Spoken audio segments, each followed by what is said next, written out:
JM Fiang may paayuda na naman sa mga fans. Malaking palaisipan ngayon ng mga netizens kung sila na nga ba ay official love team. Aside kasi sa mga personal ganap nila na magkasama, ay palagi pa silang nakikita na sweet sa isa't isa. Gaya na lamang ng videong ito. Umattend sina JM at Fiang sa Tabing Ilog The Musical Premiere. Kasama din nila ang ibang mga housemates.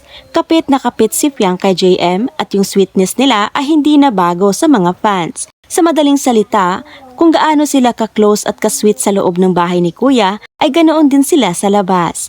Si JM na mismo ang nagsabi sa nakaraan niyang interview na hindi nagbabago ang pakikitungo nilang dalawa sa isa't isa. Kung ano sila noon ay ganoon pa rin hanggang ngayon.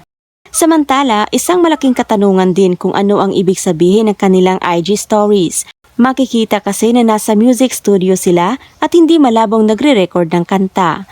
Haka-haka ng mga fans ay baka nga kasama silang dalawa sa nalalapit na Christmas Station ID ng ABS-CBN. Normally kasi ay sinasama talaga ang Big Four sa inaabangang Station ID ng Kapamilya Network. Pero baka may special part doon ang JM Fiang na tiyak na ikaliligaya ng kanilang mga taga-suporta.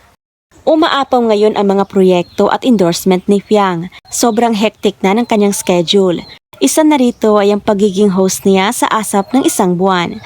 Kaya tuloy wala na siyang time na makipagkita sa kanyang manager na si Sir Manex. Matagal nang nakalabas ng bahay ni Kuya si Fiang pero wala silang pagkakataong magkita ng kanyang manager.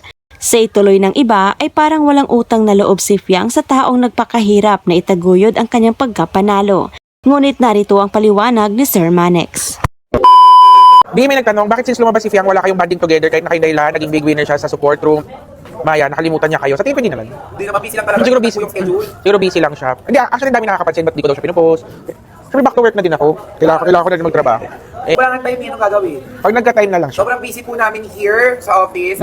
Sobrang dami niyang schedule. Sobrang dami ng project ni Fiang, di na namin din alam. Abangan niyo ako guys sa showtime tomorrow. 12 noon, no? 12 noon. Abangan niyo ako. And November 9, nasa Gateway ako guys.